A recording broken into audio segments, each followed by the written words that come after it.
So John McCain passed away from brain cancer. I want to give everybody a breakdown of his record. This includes the good and the bad. Now, I have to say, I actually don't like talking ill of the recently deceased. And the reason for that is I don't wish anybody harm, even people who I despise, even people who you could say are criminals. I don't wish them harm. I have a principled stance against death, I guess you could say. I hate the idea of rejoicing in somebody's demise, because something about that strikes me as like, I don't know, fundamentally not leftist, if that makes sense. If we really do care about improving everybody's life, well, I find it a weird carve-out to say, unless I hate the person, disagree with the person, unless the person has done terrible things, because then it's like, okay, well then you don't really wish well on people. You just kind of say you do, but then at the drop of a hat, whenever it's convenient, you're like, fuck that, fuck my principles, I'm done with it.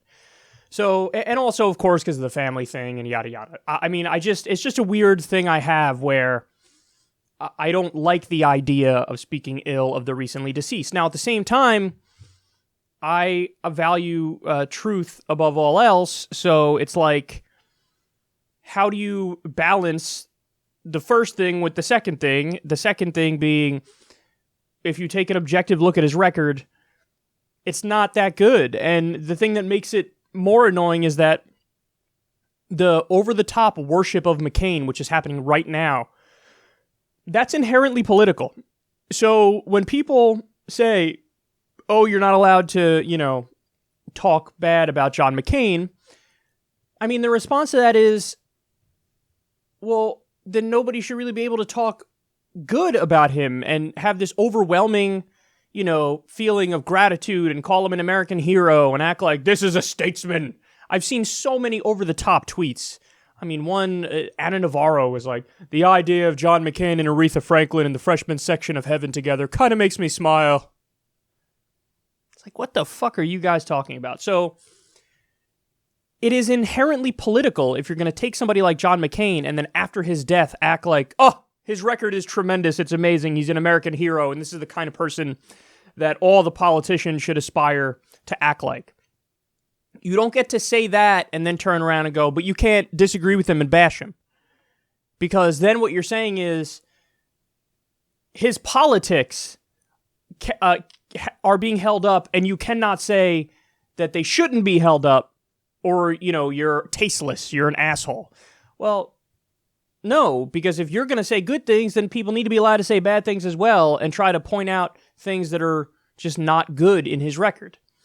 So I try to always balance those two things, valuing truth above all else, but at the same time, it's just a weird thing I have where I don't like the idea of speaking ill of the recently deceased, but so we can balance it, and my whole thing is, like, I feel terrible for McCain's family. I wish that this didn't happen. I wish he didn't have cancer. I wish he didn't die. All of that's true, but at the same time, I'm going to tell you the truth about his record. And on that front, you should probably buckle up. So first, let's be kind here, and I'll go to the good stuff first, because it's not like there's no good stuff. There is some good stuff. So the most recent example, of course, is he saved Obamacare. Now, you guys know my whole take on Obamacare. It's a mealy-mouthed, centrist, corporatist, largely garbage piece of legislation. But having said that, it's better than what we had before. So it's a giant step in the right direction, even though ultimately it's a piece of legislation that's fucking terrible. So he stepped in and saved it at the last moment. They were trying to do an official repeal of Obamacare. And if he went the other way, they would have repealed Obamacare fully. Now, don't get me wrong, Donald Trump has done countless executive orders that have basically destroyed Obamacare without officially repealing it. So it's already on the ropes. It's already destroyed because of Trump's actions. But this would have been official through Congress. It would have gone even further. And John McCain saved it. Now, do I think John McCain saved it because of principle, as everybody will tell you now when you hear everybody fawning over him in mainstream media? No, I don't think so. I think he actually saved it probably because of petty personal reasons, because Donald Trump had been an asshole to McCain. I like people who weren't captured. He's a hero because he's captured. I like people who weren't captured. So since Trump was an asshole to McCain, McCain stepped in at the last minute and said, oh, okay, you think I'm not going to get you back for that? Fuck off. Now I'm going to save Obamacare. And it's sad that, millions of people's health care is tied into some petty personal politics, some bullshit that's happening in Washington, D.C. But I think that's the case. I think that's what actually happened, and he did end up on the proper side of that.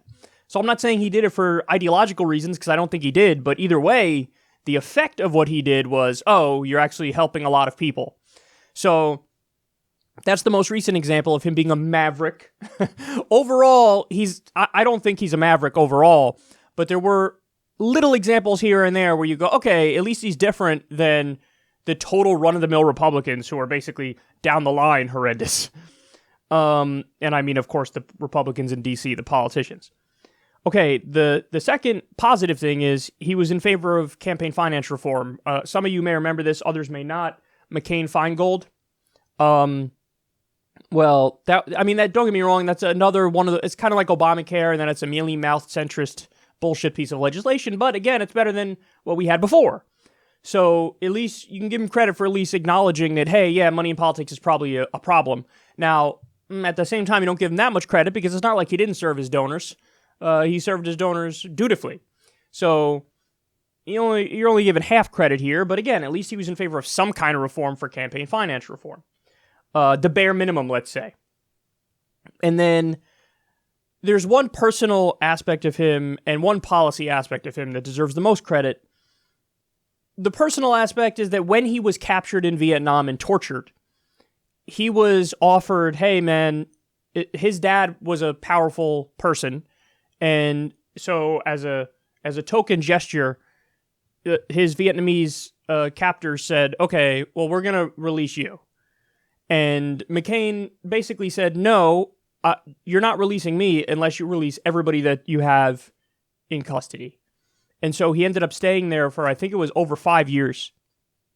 So for a personal story, yeah, that's crazy, and that takes a lot of courage. And I don't know how many people would have done that. I mean, my guess is less than 5% of people in that situation would have said, yes, I'm going to do self-sacrifice for everybody else who is also in this terrible situation, and I'm going to stay with them, and I'm choosing to do that. So that's the personal angle where everybody says, so that's, when people got really mad because Trump was like, he's not a war hero. He's a war hero because he's captured. And then everybody was mad at Trump when he said that. I think that's the reason why, because anybody who knows that particular story is like, really being mad over, you're gonna say he's not a war hero when that story on its own merits would kind of be like the definition of being a war hero. Like, no, I'm not going to be released even though you want to release me, because I'm going to stay with my fellow soldiers. Now, don't get me wrong, I also need to mention, because it's totally pertinent to the situation here, the war in Vietnam was a crime. It was a crime. I mean, the U.S. was responsible for massacring innocent Vietnamese. I mean, what did we kill? Over 1 million people, including, like carpet bombing civilian centers on purpose. So it's a little weird in the context of the U.S. basically committing a genocide against landless third world peasants. It's kind of weird to say, well, credit to this guy for being heroic in the midst of us doing a genocide. But that's why I'm bringing up the second part of the story here, which is, I think you can make both those points at the same time, which is, on a personal level, yes, it did take courage to say, I'm going to stay and continue to be tortured. Regardless of the other facts of that situation, yeah, that takes a lot of fucking courage. There's no doubt about it. But it also is true that, yeah, what the U.S. was doing, it was war crimes, out and out. Napalming, Agent Orange, all innocent villagers just getting obliterated. There's no amount of historical revisionism that can make what the U.S. did in Vietnam, okay. There's no amount. And if you're somebody who's inclined to still defend the war in Vietnam, at this point, I think that's almost comically stupid, given what we know. I mean, it was an offensive war, of course, against a country that didn't attack us. The whole idea was, oh my God, we have to fight there because we're in this giant, this larger war. It's a proxy war for the U.S. versus the Soviet Union. And we have to fight the spread of communism, because if we don't fight it in Vietnam, next thing you know, it's going to be on our doorstep in South Dakota. And that wasn't true. And in the process, we massacred innocent people all over the place. So I think that you have to weigh that in consideration, and you have to point that out. You also point out the thing about him being captured, but you can't overlook what Vietnam was. And by the way, I'm getting more and more angry at this idea of just calling it a mistake. Like, oh, it's a mistake. Yeah, what are you going to do? We fucked up. I slipped on a banana peel. It's a mistake. No, it is a war crime. And it is a massacre of innocent people on purpose. And that is terrorism. That's what that is. Just because we do it does not mean it is by definition okay or by definition better than when the official bad guys do it. That tactic and those actions on their own merits are immoral. There is no hedging because it's us that carried it out. So I want to be clear about that as well. But I think the best part of his legacy, of course, is the torture stance. Now, there is a tinge of, I don't know the right word for it, but there's a tinge of something bad about it, because it's the classic situation of a Republican not believing in something, and then when they have direct experience with it, then they flip and they have the proper position. I'm reminded of like Dick Cheney and gay marriage, finding out his daughter's gay. It's like, oh, was I against gay marriage? I'm totally for it now. And it's happened time and time again on a variety of different issues. Chris Christie with FEMA spending, being against a big federal government, and we don't need the stinking feds, let's leave it up to the states. And then the second that a hurricane wallops New Jersey, begging FEMA for reimbursement funds. So it's the classic story of, oh yeah, I have a strong principled stance. Oh shit, this affects me now? Now I'm going to flip. And with McCain, it is beyond personal because he was tortured. So he knows how terrible it is, how bad it is, how immoral it is, how wrong it is, how it doesn't work, and all of that. And so at a time when virtually every elected Republican in Washington, D.C.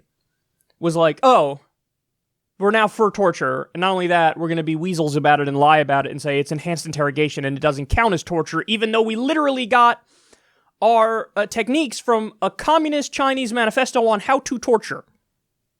McCain was the only voice of reason on that side that said, no, I'm against that. So now, again, this is like, it's almost like, what a low bar. Like, oh, you're against one of the most vicious things anybody could ever do? I guess you're a voice of reason. It's like, damn, look at how far we've come, where you have to praise somebody because they're against torture. I mean, that's like praising somebody because it's like, oh, they took a principled anti-rape stance.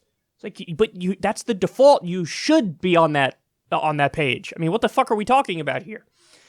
But still, it has to be said that at a time when the entire Republican Party went full fascist, and by the way, there's still, Trump himself signed a pro-torture executive order when he gave his, on the same day he gave his State of the Union address.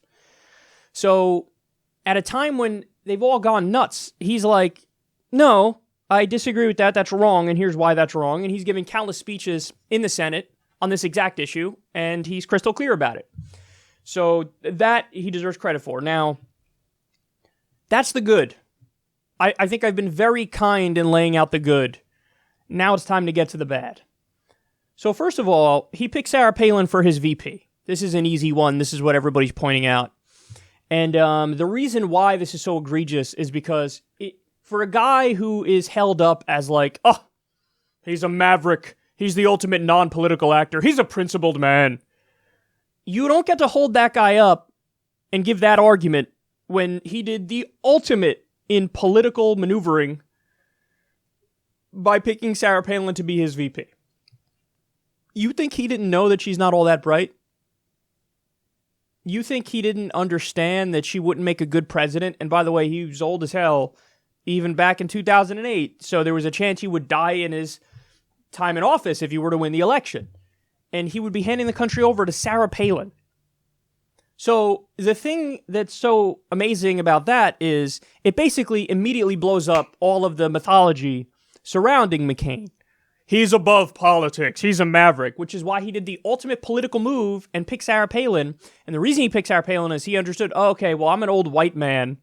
So, I mean, and I'm running against the black guy. So, we got to try to be hip and cool and young and with it. And how do we do that? Well, we have to balance it out. So he was playing identity politics effectively and said, I need a woman. And so he picked Sarah Palin, and of course, that was the ultimate political pick, and it would have been a disaster for the country. And then he also made Sarah Palin this important national figure. So he gave her that platform, gave her that voice where she continues to this day to spew idiocy all over the country. So, really important point that he is the opposite of the mythology that's been created about him. Oh, he's above politics. No, he's not. He plays it like all the other politicians in Washington, D.C., and it's even worse because he screams through a megaphone that he is above politics, and then he does the ultimate political maneuver. Okay, that's the first thing. Second thing is, and this is one that's not brought up nearly enough, and I haven't seen a single person in corporate media point this out since John McCain passed away. He voted against Martin Luther King Day. And it wasn't like, it was like a 50-50 thing. No. The overwhelming majority was in favor of it. He was one of the few that voted against it. Now you could say, oh, wait, that's symbolic, that's this, that's that. But again, that strikes me as a very political thing to do. You know, if you're a Republican politician and you know the record of conservatives on the issue of race in the U.S., and how the Republican Party, ever since the signing of the Civil Rights Act and the Voting Rights Act, they've been running the Southern strategy to appeal to, Southern whites. You're a Republican. If you vote against Martin Luther King Day, knowing what we know about the moral legacy of Martin Luther King, well, that tells me you're just a rank partisan actor in many respects. Which leads me to my next point.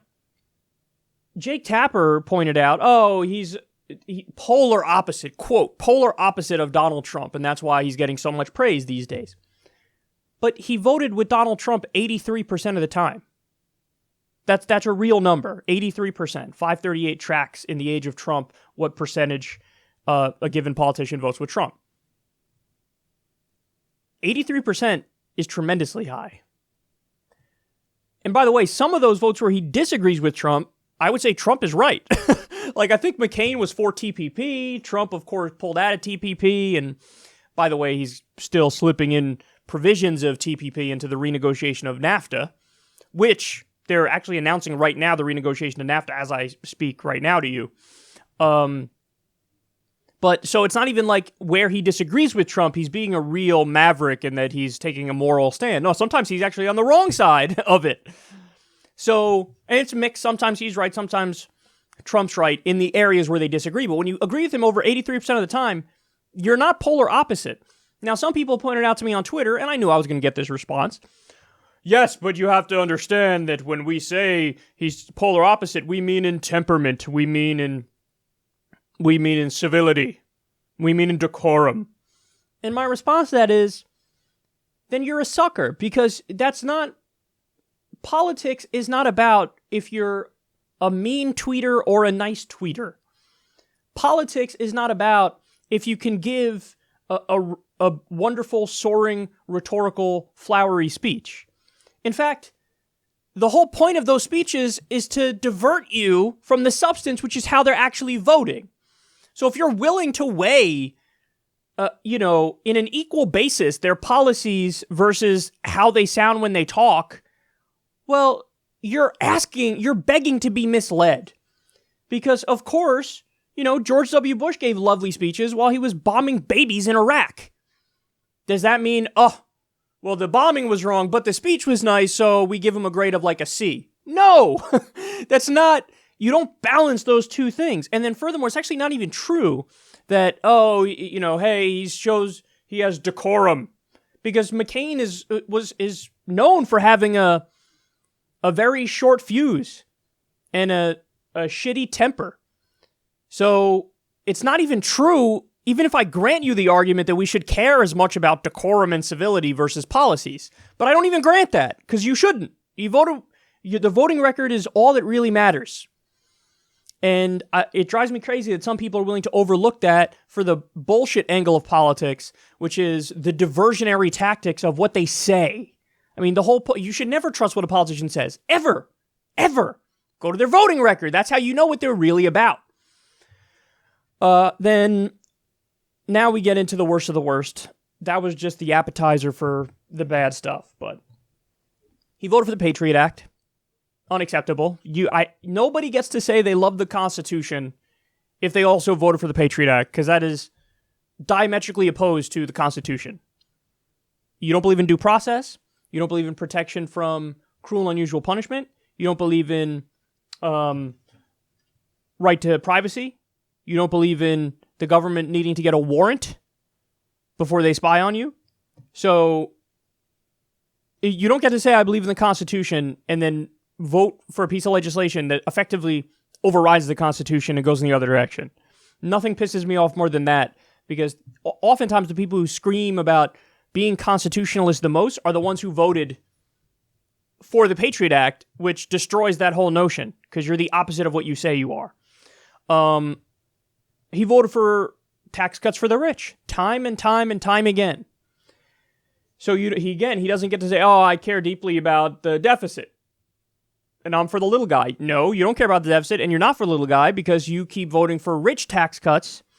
And by the way, that doesn't mean, he's for tax cuts for the middle class, for example. In fact, I remember an analysis when he was running against Obama. CNN Money did this great analysis, and they showed how Obama actually cuts taxes more for 90% of the country. It's the 90% that are not the top 10%. He was the one who gave the giant tax cuts for the top 10%. He also supported war in Syria and arming the rebels. By the way, it turns out the rebels were jihadists, so much so to the point that he went to Syria and he took pictures with some of the rebels, and people dug up the identities of the rebels and come to find out they are literally jihadists. So he has pictures with jihadists in Syria. Gotta give him one thing. That certainly is being a maverick. That is quite mavericky of you. And he quite literally never met a war he didn't like.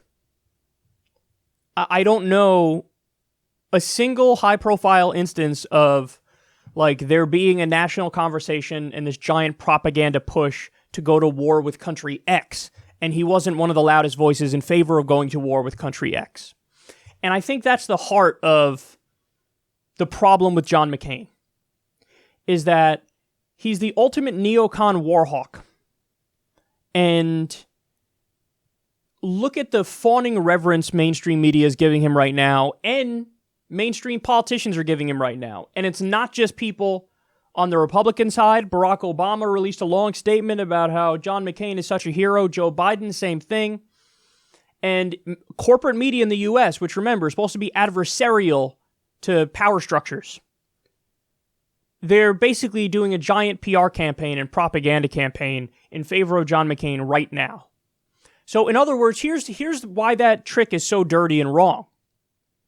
Because what you're doing is you're grandfathering in the worst aspects of his legacy and saying, effectively, this is what we all agree on and this is not debatable. So it's taking off the table really horrendous and immoral decisions. Decisions like voting for the war in Iraq. Decisions like actively defending until his dying day the Saudi genocide of people in Yemen, including women and children. There's over 1 million cases of cholera because Saudi Arabia is blockading Yemen and not allowing in medicine to fix that cholera epidemic. So, at the same time he's being championed as a human rights hero, he was actively on the side of the human rights abuser in the worst humanitarian crisis today. Lockheed released a statement over John McCain's death and praised him. Why? Because he was the best for their profits of any elected official in the country. He never met a war he didn't like. He never met a brutal authoritarian regime he didn't want to arm. And he literally was willing to make the argument for Saudi Arabia as they killed women and children on purpose in Yemen. Remember, in Yemen, over 15,000 civilian deaths.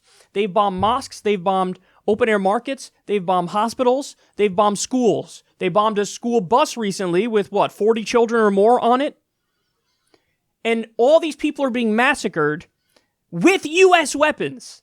And we are giving the coordinates on the map to help Saudi Arabia carry out these atrocities.